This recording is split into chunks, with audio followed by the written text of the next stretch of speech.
সুরটা হলো যে আ কি বলে? মানে কোথায় যেন একটা বাধা মানে তৈরি হচ্ছে তারেক রহমানের জন্য। আর জয় নিজে স্বীকারই করে নিয়েছেন যে আ আওয়ামী লীগের নেতৃত্ব চেঞ্জ করার জন্য বিদেশ থেকে একটা চেষ্টা চলতেছে। হুম।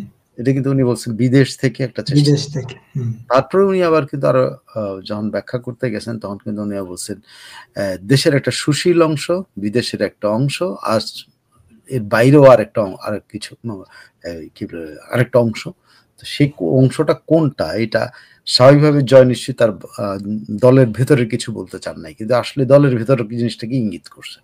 যে দলের ভেতরেরও কেউ আ মানে শেখ হাসিনাকে মাইনাস করার জন্য চেষ্টা করতেছেন।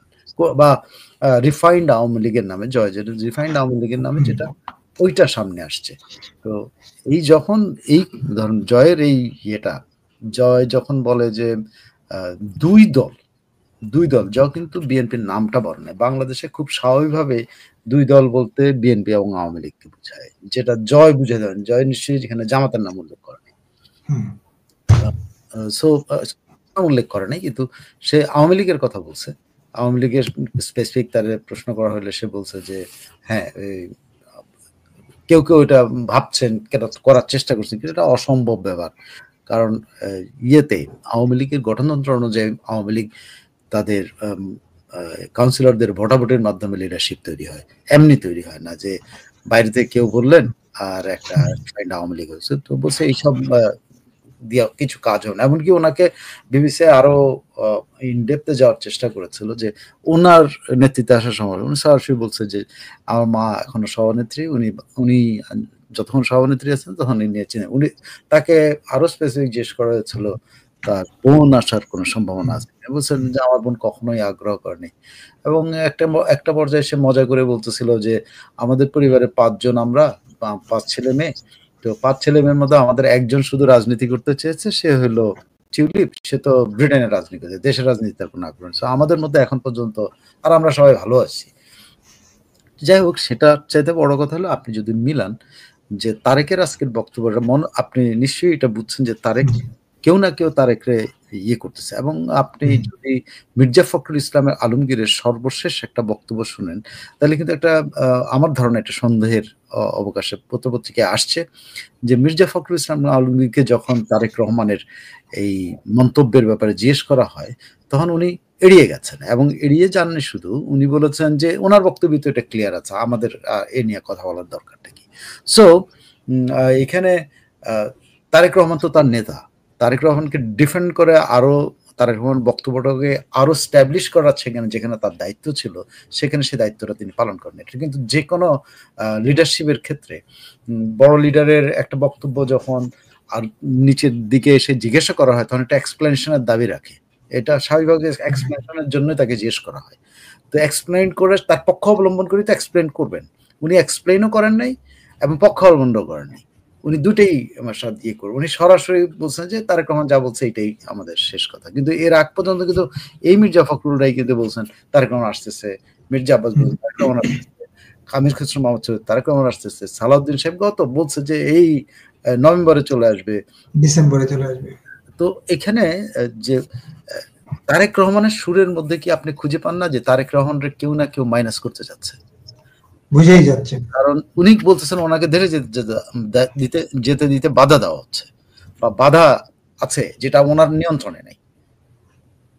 তো আমরা আপনার আগের আলোচনা বলছি পরিবার এগুলো আসলে পরিবারের চাইতেও এখন যদি আরো ডেপথলি আপনি জয়ের সজীব ওয়াজেদ জয়ের ইন্টারভিউটা যখন বলছে -2 ফর্মুলা আবারও চালু হয়েছে। বিদেশ থেকে চালু হয়েছে। বিদেশ থেকে যদি চালু হয় মাইনাসটা একটা তো সবাই জানে শেখ হাসিনাকে মাইনাস করার জন্য রিফাইন্ড আওয়ামী লীগের কথা বলা হচ্ছে।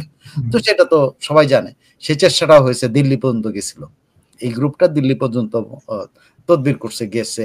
কিন্তু কাজ হয়নি। মানে আওয়ামী লীগের ধরেন বিদেশে অবস্থানকারী যারা দেশ থেকে চলে গেছেন, পালায়ে গেছেন, তারাও এটাতে অ্যাকসেপ্ট করেনি। মানে সাধারণত তো ওরা হয়তো এটাতে এগ্রি করতে পারত।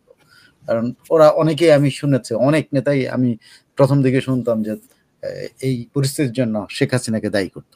এটা আমার জানা মতে অনেক মনে করত শেখ হাসিনার বিভিন্ন পলিসি এই যে বিশেষ করে শিল্পপতিদের তোষণের কারণে আজকে এই পরিস্থিতিটি তৈরি হয়েছে। এরা অনেকেই বলতেন।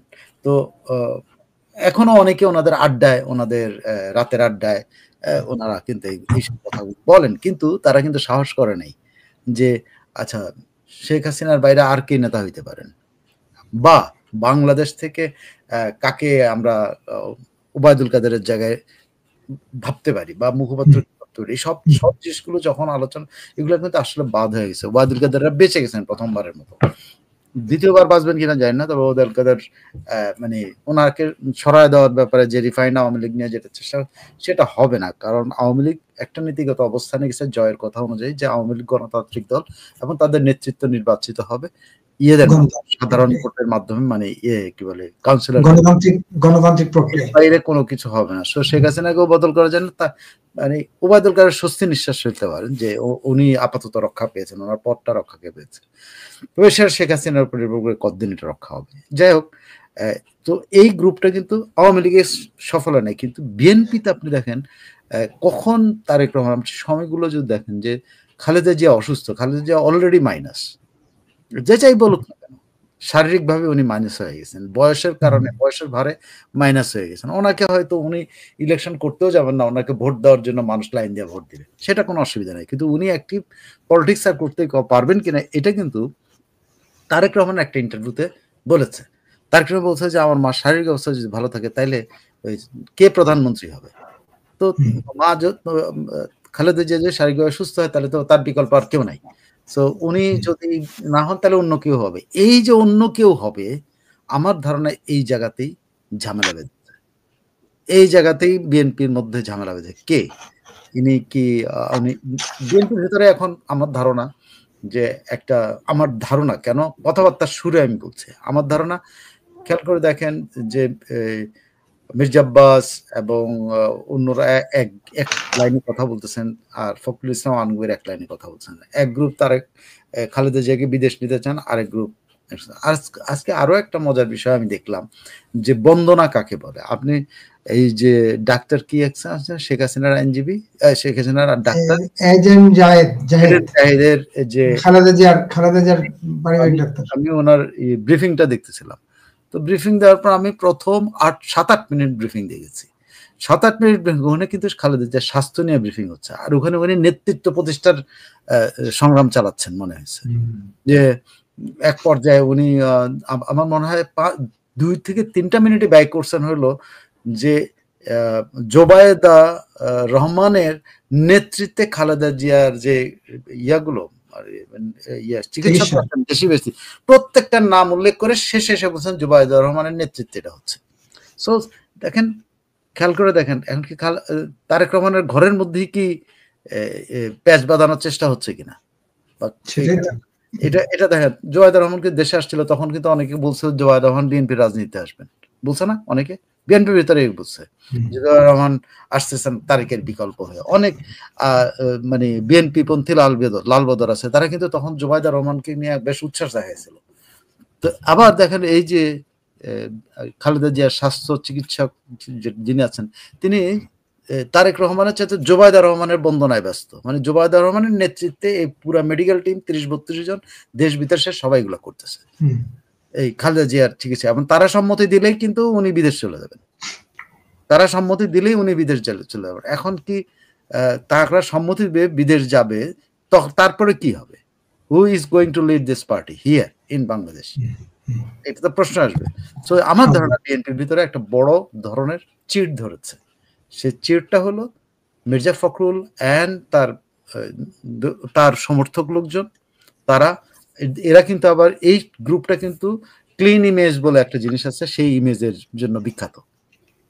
মির্জা ফখরুল এবং এই গ্রুপটা এদের ক্লিন ইমেজ আছে, এরা হলো ক্লিন, এরা কোনো ধরেন 2 নম্বরই করে না, অসহত্যা করে না, এগুলো এই ধরনের একটা ক্লিন ইমেজ এদের এই গ্রুপটার মধ্যে আছে। আবার এট দ্য সেম টাইম ওই যে জাহিদ টাইদ এরা সব, এরা কিন্তু হলো মানে তারেক রহমান পন্থী আবার এরকম ছিল। কিন্তু তারেক রহমান পন্থী হলো ওনারা কেন জোবায়েদা রহমানের নাম এরকম বারবার আনতেছে? জোবায়েদা রহমান তো মানে উনি কার্ডিওলজিস্ট, বাট এখানে যারা আছেন সবাই অধ্যাপক, উনি তো লেকচারারও ছিলেন না কোনোদিন, তাই না? তো উনি একটা মেডিকেল টিমের নেতৃত্ব দিচ্ছেন, সেটা নিয়ে 10 মিনিট ধরে ইয়ে দিচ্ছে, ব্রিফ দিচ্ছে। খালেদা জিয়ার শরীরের অবস্থা কিন্তু কিছু বলতেছে না, শেষ লাইনে এসে বলে যে খালেদা জিয়াকে যদি মেডিকেল বোর্ড যদি সম্মতি দেয় তাহলে খালেদা জিয়াকে, তো মেডিকেল বোর্ড সম্মতি দিতে হলে তো জোবায়দা রহমান, জোবায়দা রহমান হলো মেডিকেল টিমের প্রধান। আপনি খুব সূক্ষ্মভাবে চিন্তা করে দেখলেন যে there is something cooking up in বিএনপির হায়ারকি প্লাস ফ্যামিলি, এবং এটা সুস্পষ্ট যে বিএনপিতে এখন খালেদা জিয়াকে নিয়ে দুইটা ভাগ,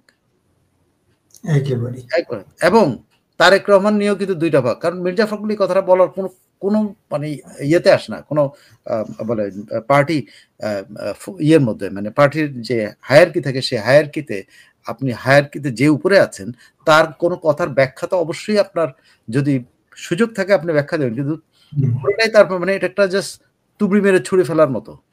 আমার কাছে কেন মনে হচ্ছে যে বিএনপির মধ্যে বড় ধরনের বিভেদ তৈরি হয়েছে, যে বিভেদটা হলো তারেক রহমান যেন ফিরে আসতে না পারে, বিএনপিতে যেন রিফাইন্ড কেউ আসে। যেহেতু খালেদা জিয়া অসুস্থ, তো খালেদা জিয়া যতদিন বেঁচে আছেন ততদিন চেয়ারপারসন, কিন্তু বিএনপিতে খুব সমতা লিডারশিপের স্ট্রাগল চলতেছে। এইটা কিন্তু পলিটিক্যাল পার্টি, আপনি পার্টি করছেন কিনা জানেন, পলিটিক্যাল পার্টির মধ্যে কিন্তু এই ইনার স্ট্রাগল আসে না, কিন্তু ভেতরে কিন্তু খুব জল্পনা কল্পনা হয়। সাধারণ নেতা কর্মীরা কিন্তু অফিসে যায় কিন্তু বুঝতে পারে না যে কি একটা যেন হচ্ছে। এটা কিন্তু আপনি যে কোনো পার্টি অফিস, যদি আপনি যে কোনো পার্টি করেন সেই পার্টি অফিসে গেলে দেখবেন যদি হায়ারকিতে কোনো নড়বড় হয় তখন কিন্তু নিচে ফিসফাস হয়। এখন বিএনপিতে কিন্তু এই ফিসফাসটা চলতেছে, এভরিওয়ান এক একজন এক এক কথা বলতেছে। সো বিএনপি কে আসলে একক নেতৃত্বে আছে তারেক রহমানের, তারেক রহমান হয়তো তৃণমূল আছে, কিন্তু আরো একটা প্রশ্ন এখন বিএনপির ভিতরে, যেটা বিএনপির ভেতর থেকে যেটা জানা হচ্ছে, বিএনপিতে যে নমিনেশনটা গুলো দেওয়া হয়েছে সেই নমিনেশন নিয়েই কিন্তু বিএনপি পার্লামেন্টারি বোর্ড দ্বিধা বিভক্ত ছিল, মানে একজন একে পছন্দ করছে আরেকজনকে পছন্দ করছে, বাট এইটা নিয়েও কিন্তু অনেক ঝামেলায় পড়তেছে, যে কারণে প্রায় 70টা আসনে কি বলে গেঞ্জাম চলছে, ধরেই নেওয়া হচ্ছে সবাই, মানে এটাই আলোচনা বিএনপির ভেতরকের, যে এই 70টা আসনের অ্যাটলিস্ট 40-50 জনকে এই মির্জা ফখরুল, এই বিদ্রোহী যারা এদের মির্জা ফখরুল পছন্দ করেন। তিনি এই বিদ্রোহী শেখানোর জন্য একবার কিন্তু উনি মানে সিলেটে যেন ঠেকানো যায় সেজন্য কিন্তু একবার খালেদা জিয়া হস্তক্ষেপ করে আরিফুর রহমানকে কিন্তু নমিনেশন, এরকম আরো কয়েকটা কিন্তু এখন চেঞ্জ হয়েছে। সব কিন্তু এই মির্জা ফখরুল ইয়াকে কি বলে খালেদা জিয়াকে উপরে, এখন খালেদা জিয়া না থাকলে মির্জা ফখরুল তো ক্ষমতাহীন, বার্গেনিং পাওয়ারটা চলে যায়। সো যখন বার্গেনিং পাওয়ার চলে যাবে তখন যার সাথে বার্গেনিং, তখন সে সরাসরি নিজেই সামনে আসবে। একদম তাই বলে আমার যথেষ্ট সন্দেহ হচ্ছে। Thank you. এটা হচ্ছে বিএনপির তারেক রহমানের একটা পর্ব গেল, জয়েরটা তো আমরা শুনলাম। সব মিলিয়ে এখন রাজনীতিতে তাহলে -2 কে কার্যকর করতে শক্তিশালী গ্রুপ তৎপর, বলেই দিয়েছে। তারেক রহমান বক্তব্যের মধ্যে ক্লিয়ার এখন যে তার পায়ের মধ্যে শেকল বেঁধে রাখছে কেউ নাকি, পরিষ্কার। মানে দেশে এসে নেতৃত্ব দেওয়ার মতো অবস্থা তার নাই এটা এখন পর্যন্ত। আবার আরেক গ্রুপ চেষ্টা করছে খালেদা জিয়াকেই দেশ থেকে পাঠায় দেওয়ার, খেয়াল করে দেখেন। মানে 3-4টা গ্রুপ হয়ে গেছে এখন। এক গ্রুপ চেষ্টা করছে মানে খালেদা জিয়াকে দেশ থেকে ত্যাগ করা, ওখানে জোবায়দার নামটা আনতেছে। আরেক গ্রুপ চেষ্টা করতে, তারেক রহমান নিজে একটা ব্যাখ্যা দিচ্ছেন। আরেক গ্রুপ চেষ্টা করছে এটা তারেক রহমান কি ব্যাখ্যা, এটা তার ব্যাপার, আমাদের ব্যাপার না। খেয়াল করে দেখেন এখানে লিডারশিপের কিন্তু এই যে খালেদা জিয়ার অনুপস্থিতিতে বিএনপি বিপদে পড়ে গেছে। বিএনপিকে রক্ষা করার মতো এই মুহূর্তে মানে কোন একজন কান্ডারি সেইভাবে যে সবার কাছে যিনি সব অংশের কাছে যিনি গ্রহণযোগ্য, এরকম একজন কান্ডারি সংকট যাচ্ছে। জুবাইদুর রহমান যখন দেশে আসছেন, আচ্ছা আমি এই কান্ডারি সংকটের কথা আপনি জুবাইদুর রহমানটাও একটু পরে আমি বলি। কান্ডারি সংকটে এখানে আরেকটা ব্যাপার আছে। আপনার মনে আছে যে তারেক রহমানের সাথে যখন ইউনূসের বৈঠক হয়, তখন অনেক কেলেঙ্কারির কথা বলা হয়, অনেক কিছু, কিন্তু ওখানে কিন্তু একটা আলোচনা হয়েছিল। তারেক রহমানের সাথে সমঝোতার একটা অংশ ছিল, বলা হতো তখনকার সময়, তখন বিএনপির লোকরাই বলেছে যে বিএনপি যদি ক্ষমতায় আসে ইউনূসকে প্রেসিডেন্ট বানাবে, তাকে মানে একদম ক্লিন চিট দেওয়া হবে, তার কোনো সমস্যা তৈরি করা হবে না। এখন দেখেন এই যে কি বলে এটাকে, কি ঘোড়া যেন বলে না, মানে কালো ঘোড়া বা কিছু কালো একটা। ঘোড়া, কালো ঘোড়া। তো এই কালো ঘোড়াটা কি ইউনূস কিনা? যে ইউনূস তার বিদেশি বন্ধুদের দিয়ে প্লে করতেছে না এখানে, যে বিএনপি যে তাকে প্রেসিডেন্টে করে, তাহলে বিএনপি সবকিছু তার নিয়ন্ত্রণেই আসবে। এটা আমি অ্যাবসার্ড কথা বলছি, কিন্তু সেই সময় কিন্তু এই কথাটা আসছিল কিন্তু। মির্জা ফখরুল্লাহ কি দেখলেন, মির্জা ফখরুলের একটা বক্তব্য কিন্তু ডেঞ্জারাস বক্তব্য আছে। সেই বক্তব্যটা কি, মির্জা ফখরুল জাতিসংঘে গিয়ে বলছে যে ওনার মধ্যে জিয়ার ছবি দেখে। তো উনি জিয়ার ছবি দেখা মানে কি, উনি ওকে নেতা মানতেছে? একেবারে হ্যাঁ, উনি তারেক রহমানের নেতা, একবারও বলছে যে ওনার মধ্যে তারেক রহমানের চেহারা দেখে।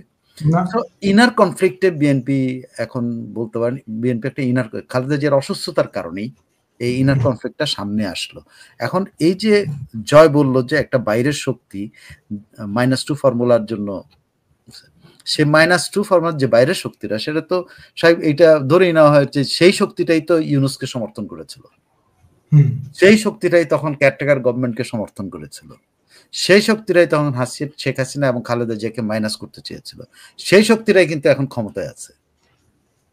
যারা ক্ষমতায় আছে তার মানে ইউনূস সাহেব এবং তার গং, যারা এই শক্তিরা যারা মাইনাস করতে চায়, তারা এখন সক্রিয় হয়েছে, তারা সক্রিয় আছে। এইটাই আমার ধারণা জয় বুঝাতে চেয়েছে, এবং তারেক রহমানও তার বিবৃতি দিয়ে এই কথাটাই বুঝাতে চেয়েছেন যে কোনো একটা শক্তি সক্রিয় আছে তার দেশে আসার ব্যাপারে বাধা দেওয়ার জন্য। বুঝছেন, এখানে এত জটিল, মানে আপনি দীর্ঘদিন এটা নিয়ে রিসার্চ করতে হবে যে আসলে কোথায় কি ঘটতেছে। প্রত্যেকটা লোকের সাথে যদি আপনি কথা বলা যেত, যে সেদান আমি যদি একটু আলাদা আলাদা ভাবে যদি আমি মির্জা ফখরুলের সাথে কথা বলতেন, তিনি যদি ওপেন মাইন্ডে কথা বলতেন, আমির খসরু মাহমুদ যদি কথা বলতেন, আমি ওপেন মাইন্ডে বুঝতে পারতাম, বা জাহিদ, বা এই যে হুমায়ুন কবির, বা এই যে আরেকজন কি যেন কি যেন মির্জা আব্বাস, সালাউদ্দিন, মির্জাউদ্দিন, সালাউদ্দিন, আসলে কে কি বলতেছে, এক একজন এক এক কথা বলতেছে। সো এক এক কথা এখানে বলেছে। মির্জা আব্বাস, মনে হয় না যে আপনার মির্জা আব্বাসের এই কথা আমাকে চিনতে পেরেছেন, আর কাউকে চিনতে পারছেন? মির্জা আব্বাস কি এটা বোঝা যাচ্ছে না যে আই এম ইন কন্ট্রোল? এটা কি আপনি যদি জাস্ট থিঙ্ক করেন, সে কিন্তু একটা সুপ্রিমেসি নেওয়ার চেষ্টা করেছে, যে তার সাথে যোগাযোগ আছে, যোগাযোগ হয়েছে, আর অন্যরা কিন্তু বলতেছে না ওনার অবস্থা সংকট। তো আপনি এগুলো খুব ছোটখাটো জিনিস, অনেকে বলতে পারেন একটা ফালতু পেঁচাল, কিন্তু ফালতু পেঁচালগুলোই রাজনীতিতে কিন্তু অনেক বড় পেঁচাল। ছোট ছোট জিনিসগুলো যখন জোড়া করবেন তখন দেখবেন যে এখন এটা বিএনপির নেতৃত্ব, আমি আমার কনক্লুশনটা যেটা বলতে পারি, বিএনপির নেতৃত্ব খালেদা জিয়ার অনুপস্থিতিতে বা খালেদা জিয়ার এই সংকটকালীন সময়ে বিএনপির নেতৃত্ব ঝগড়ায় লিপ্ত হয়ে গেছে। সেই ঝগড়াতে তারেক রহমান অসহায় এবং তারেক রহমানের কিছু করার নেই। এই ঝগড়ার মধ্যে একটা গ্রুপ জোবায়দাকে সামনে আনার চেষ্টা করতেছে, আরেকটা গ্রুপ নিজেরা শক্তিশালী হওয়ার চেষ্টা করতেছে। যে গ্রুপটা শক্তিশালী হওয়ার চেষ্টা করছে নিজেরা, তারাই বলতেছে খালেদা জিয়ার অবস্থা সংকটকালীন, তারা কিন্তু মত দিচ্ছে না আমাকে বিদেশ নেওয়ার। কিন্তু আরেকটা গ্রুপ যারা জোবাইদাকে সামনে নিয়ে আগাইতে চায় খুব সম্ভবত, তারা খালেদা জিয়াকে বিদেশ নিয়ে যেতে চায়। ওদিকে তারেক রহমান অসহায়। তারেক রহমানের উপর সিনিয়র নেতৃত্বের অনেকের সঙ্গে দূরত্ব, আমি এইভাবে বলবো যে দূরত্ব আছে, বিরক্ত আছেন অনেকে তারেক রহমানের উপরে, যার ফলে এখানে কি জুবাইদাকে টানার চেষ্টা করা হচ্ছে কিনা, কিংবা জুবাইদা যখন আসছিলেন তার শাশুড়ির সাথে, এর নামটা তো আর আগে আসে নাই রে ভাই, অল অফ কেন আমি সে কথাই বলছিলাম। জুবাইদা যখন দেশে আসছিলেন লন্ডন থেকে, তখন তিনি আবার চলে গেলেন তড়িঘড়ি করে। তখন বলা হচ্ছিল তিনি সিলেট থেকে নির্বাচন করবেন, কিন্তু তিনি তাতে কোনো আগ্রহ দেখান নাই, যতদূর আমি জানি। তিনি চলে গেলেন। হ্যাঁ, সেটাই বলছি। এখন তাকে হঠাৎ করে আবার টান দেওয়ার এই জায়গাটাই তো আমি এর আগে কখনো এইভাবে কথা হয় নাই তো, বলা হচ্ছে তো সবসময় বলা হয়তো মেডিকেল বোর্ড আছে, এখন হঠাৎ করে বলা হচ্ছে মেডিকেল বোর্ডের চিফ হইল জুবাইদা। এখন এত অধ্যাপক, মানে 38-32টা অধ্যাপক, দেশি বিদেশি আমেরিকা সব জায়গার অধ্যাপকের উপরে জুবাইদা হলো নেতা। তিনি এই জন্য সে মাহাতি আমিন বললো কি, আপনারা জানেন না যে জুবাইদা রহমান কি গুরুত্বপূর্ণ দায়িত্ব পালন করছে। তারপর পরে জাহিদ লম্বা খালেদা জিয়ার শরীর নিয়ে কথা বললো, সেটা না বলে মানে বিশাল একটা এই হয়েছে সেই হয়েছে, 3বার, আরে খালেদা জিয়া মারা যাচ্ছেন বা অসুস্থ, সেখানে 3বারের প্রধানমন্ত্রী ওনার বলার আগে ওনার মানুষের আগ্রহটা কি, খালেদা জিয়ার শরীরটা কেমন। আমি তো পুরা মানে আটকে ছিলাম ওই ইয়ার মধ্যে যে আমি একটু শরীরের অবস্থা জানবো, কিন্তু আমি প্রায় 7-8 মিনিট ধরে আমি খালি শুনছি। যখন দেখলাম যে শেষ পর্যন্ত উনি এতগুলি নাম বলার পর জুবাইদা রহমান, আমি কেটে দিই, এটা দেখার দরকার না, এখান থেকে খালেদা জিয়ার শরীরের অবস্থা জানা। পরে আমি আবার না রে ভাই দেখা দরকার, দেখতে গিয়ে দেখলাম যে না, উনি বলছেন মেডিকেল বোর্ড পারমিশন দিলে তারা বিদেশে নেবেন। এখন দেখেন মেডিকেল বোর্ডের চিফ কে, তারা কিন্তু ঘোষণা দিচ্ছে জুবাইদা রহমান। মাহাদি কি বলছে, উনি গুরুত্বপূর্ণ ভূমিকা পালন করতেছেন। শব্দগুলো বাইর করে দেখেন। আমি জানি যে অনেকে বলতে পারেন না, আমি খুবই ক্রিটিক্যালি দেখতেছি, আমি ক্রিটিক্যালি দেখতে চাই, কারণ আমি সব বিষয়গুলো বিবেচনা করে দেখার চেষ্টা করছি। এখানে কেন হঠাৎ করে জুবাইদা রহমানকে সামনে আনার চেষ্টা হচ্ছে? এটা কি তারেককে মাইনাস করার জন্য? বা জুবাইদা রহমান কি এটাতে মত আছে তার? তিনি কি বলেছেন? তার কোনো স্টেটমেন্ট আপনারা দেখিনি, দেখছেন আপনি? আমি দেখি নাই তো। জুবাইদা রহমান বলছে আমি আমার শাশুড়ির সকল সবকিছু দেখাশোনা করতে। এরা হঠাৎ করে সামনে নিয়ে আসলো কেন? যেখানে পার্টি মহাসচিব বলছেন যে তাকে বিদেশ নেওয়ার মতো অবস্থা নাই, সেখানে আরেক গ্রুপ বলতেছে ওনাকে নেওয়ার জন্য কাতার এয়ারওয়েজের নাকি প্লেনও এসে পড়ছে।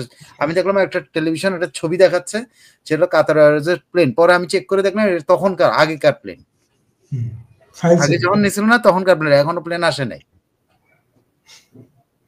কঠিন একটা পরিস্থিতির মধ্যে। আপনি যেটা বলছিলেন এরা কি তারেক রহমানকে মাইনাস করতে চায়, তার নাকি তারেক রহমান মাইনাস হয়ে গেছেন যেই না তারা নাকি আবার জুবাইদাকে সামনে আনতে চায়, এটাও তো একটা প্রশ্ন, তাই না? আসলে জটিল, অনেক জটিল প্রশ্ন এই জুবাইদাকে ঘিরে।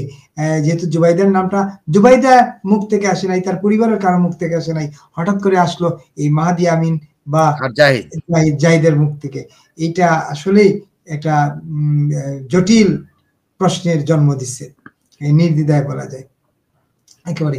এখন রাজনীতি আসলে কি হবে সময় বলে দেবে। তবে এই রাজনীতি যে প্রতিনিয়ত আরো জটিল হচ্ছে এটা বোঝা যাচ্ছে। যেমন নির্বাচন কমিশন, আপনার দেখেন নির্বাচনের শিডিউল নিয়ে তারা এখন আবার একটু ব্যাকফুটে গেছে। মানে এই খালেদা জিয়ার, এখন অনেকেই মনে করতেছে যে এই খালেদা জিয়ার ইস্যুকে সামনে রেখে একটা সুযোগ এসে গেছে নির্বাচন ব্যাকফুটে যাওয়ার।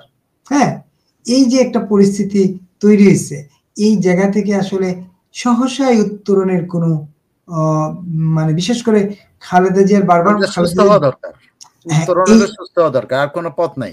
এখন বিএনপির সামনে বিএনপির মঞ্চটা ভেঙে পড়ার জন্য সময়ের ব্যাপার। খালেদা জিয়া দ্রুত সুস্থ হওয়া দরকার বিএনপির জন্য, এবং তারেক রহমানকেও যদি সেলভেজড হতে হয় সেটা একমাত্র খালেদা জিয়ার মাধ্যমে। এখানে কিন্তু নেতৃত্ব এখন বুঝা যাচ্ছে। আমি অনেকবার বোঝানোর চেষ্টা করতেছি, আমি জানি না বুঝতে পারছেন। এখানে কিন্তু দ্বিধা বিভক্ত, পুরা পরিষ্কার দ্বিধা বিভক্ত।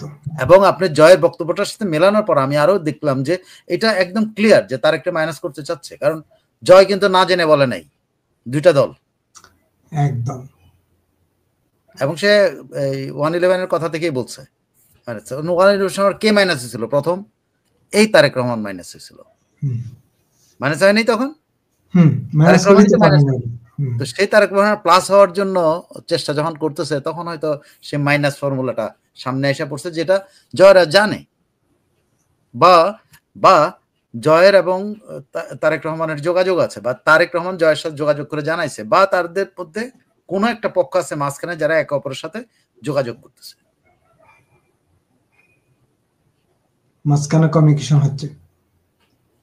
কিন্তু এই যে শক্তি, বিদেশ শক্তি, তারা যে বাংলাদেশে, আমরা তো খালি বিদেশ শক্তির কথা বলছি বা জয় এবং তারেকের বক্তব্য সূত্র ধরে বলছি, এই বিদেশ শক্তির সাথে বাংলাদেশেরও অনেকগুলো শক্তি ইনভলভ। সেটা তো বলেছি, সুশীলরা সবসময় ইনভলভ, অনেকগুলা শক্তির ব্যাপার না, একটা শক্তি সুশীল। আর আর্মিটা তো এটা এক জীবনের, আর্মি সবসময় তার মতো করে একটা লিডারশিপ চাইবে যেটা সে কমফোর্টেবল হয়। কিন্তু এখানে সুশীলটা হইলো সবচেয়ে, এই যে বিদেশ শক্তি এবং সুশীল, এটা জয় কিন্তু বলে দিয়েছে। বাংলাদেশের সুশীল একদম সরাসরি বলছে, সুশীলরা আর হলো বিদেশ শক্তি। আর সুশীলরা যে অ্যাক্টিভ, এটা তো আপনি দেখতেই পাচ্ছেন। আজকে দেবপ্রিয়র কথা শুনেন, দেবপ্রিয় ভট্টাচার্য কি বলছে যে আমরা তো নির্বাচন কমিশনের কোনো লক্ষণ দেখতে পাচ্ছি না, যে মনে করছিলাম যে নির্বাচন হবে। আরে হঠাৎ করে সেই কথাটা বলতেছে, দেখুন আমি জানি না আজকে আপনি আমার অনেক কোনো ইয়ে দিয়া সাপোর্ট দিতে পারেন নাই, আজকে আমি সাপোর্ট দিতে পারি না, আসলে কোন সাপোর্ট দিতে পারি না। বুঝছেন না, আজকে মানে ধরেন এই যে এই জিনিসগুলো, এগুলো প্রত্যেকটা পড়া এবং লোকে একটু রিসার্চ কালেক্ট করা পড়া রিসার্চ করা আসলে কঠিন। হ্যাঁ, দেবপ্রিয় আজকে বলছে যে নির্বাচন কমিশন এখন পর্যন্ত আমাদেরকে সেই সূর্যের আলোটা দেখাইতে পারে না যে সূর্যের আলোটা দেখলে দেশে শান্তি আসবে বা নির্বাচন হবে এটা বোঝা যাবে, সে বলছে কিন্তু। তো এই গ্রুপটা তো সবসময় মাইনাস করার পক্ষে, সেই গ্রুপটাই কি করতেছে সেটা দেখা, কারণ এরা সারা বাংলাদেশ ঘুরে কিন্তু একটা জনমত তৈরি করার চেষ্টা করতেছে যে রাজনৈতিক নেতারা খারাপ। একেবারে এরা এদের জনমত তৈরির প্রক্রিয়াটাই হলো বাংলাদেশের রাজনৈতিক নেতারা খারাপ, কিন্তু বাংলাদেশটা হয়েছে রাজনীতিবিদদের দিয়ে, বাংলাদেশটার যা কিছু হয়েছে রাজনীতিবিদদের দিয়ে। এই দেবপ্রিয়রা বাংলাদেশকে শুষে খেয়েছে। এরা হলো জোকের মতো, এরা হলো আপনি যত বেড়ে উঠবেন আপনার উপর ঝেঁকে তারা খাবে আর মোটা হবে। এই সুশীল গুলো, আপনি প্রত্যেকটা সুশীল কোনো অবদান আছে বাংলাদেশের স্বাধীনতায়? একটা নাম বলেন তো, আপনি এখনকার পরিচিত, আপনি নামগুলো একটু বলেন আমারে, আপনি একটা একটা করে বলেন, আমি বলে দিতে পারবো যে কোনো বুক নাই। আপনার বদিউজ্জামানের আছে, মজুমদারের আছে, ইফতেখারের জামানের আছে না? না, প্রশ্ন এটা না, প্রশ্ন এটা না, কারণ নাই। যারা সুশীল দাবিদার এবং যারা মনে করেন এই সুশীলের ঝান্ডা উড়াইয়া এবং দুটি গণমাধ্যম তো স্ট্রংলি এই সুশীলদেরকে প্যাট্রনাইজ করতেছে। মন্ত্রিসভায় মিটিং হয়েছে, আপনার সাথে কথা বলার সময় আপনি যখন বলতেছেন তখন মন্ত্রিসভা মিটিং এর মিনিটসটা দেখার চেষ্টা করলাম। মিটিং এর মধ্যে একটা জিনিস পাস হয়ে গেছে কিন্তু এই সুশীলদের জন্য, হ্যাঁ সুশীলদের জন্য একটা জিনিস পাস হয়েছে কিন্তু, হ্যাঁ। তো সেটা কি, সেটা সম্পর্কে আবার কি বলে মির্জা ফখরুল ইসলাম আলমগীর গতকাল বিবৃতি দিয়ে বলছে এই ধরনের কোনো আইন যেন উপদেষ্টা পরিষদে পাস না হয়, কারণ এগুলো ভবিষ্যতে আলোচনার দাবিদার রাখে। মির্জা ফখরুল ইসলাম আলমগীরের কথা রাখে তারা একটা কিন্তু পাস করে নিছে, আরেকটা তারা ইয়ে করছে, পুলিশকে বিদায় করে দিচ্ছে, এনজিওটা পাস করে দিচ্ছে। এবং এনজিওটা কি আপনি দেখেন, এখন থেকে আমিও যদি, আমার তো খুব মনে হচ্ছে যে আমাদের সুবর্ণ সুযোগ বাটপারি করার জন্য আমরা একটা সুবর্ণ সুযোগ আমাদের সামনে এনে দিয়েছে, যে যারা আমার কাজ টাজ নাই, আমি কি করবো ভাই, আমিও বিদেশি যে পরিচয় টরিচয় আছে সেখান থেকে বছরে 50 লাখ টাকা আনতে আপনার আর কোনো বাধা নাই, সে আইন পাস করা নিছে কিন্তু একেবারেই। এখন কিন্তু আপনি বছরে 50 লাখ টাকা পর্যন্ত ইউনিয়ন পরিষদে গিয়েও কিন্তু আপনি 50 লাখ টাকা আয়না, আপনি মোটামুটি আপনার গ্রামে 50 লাখ টাকা মানে ভাবেন তো দেখি, বিরাট টাকা, বিরাট টাকা। আপনি মাসে কত টাকা? 4 বার 48, 4 লাখ টাকা। আপনি 4জন কর্মচারী বা 2জন কর্মকর্তা, 4জন কর্মচারী নিয়ে কিন্তু আপনি মহা সমারোহে ইউনিয়নের মধ্যে অফিস করে বসে পড়তে, কারণ 50 লাখ টাকা কোনো ব্যাপার না। ইউ ক্যান আপনি কালেক্ট করতে পারেন এটা যে কোনো, কারণ এটা অনুমতি লাগবে না। আপনার আগে যেটা ছিল, যেটা 5 লাখ টাকা বা 2 লাখ টাকার একটা ব্যাপার ছিল, ওর উপরে গেলে আপনার এনজিও থেকে অনুমতি লাগতো, এখন তো লাগবে না। কারণ আমি খুলে যে আমি ইউএসএ বলবো আমার 50 লাখ টাকা নিয়ে যাচ্ছে, 49,99,999 দিলেই তো আমার হবে, 1 টাকা কম হলেই তো আমার আর কোনো সমস্যা নেই।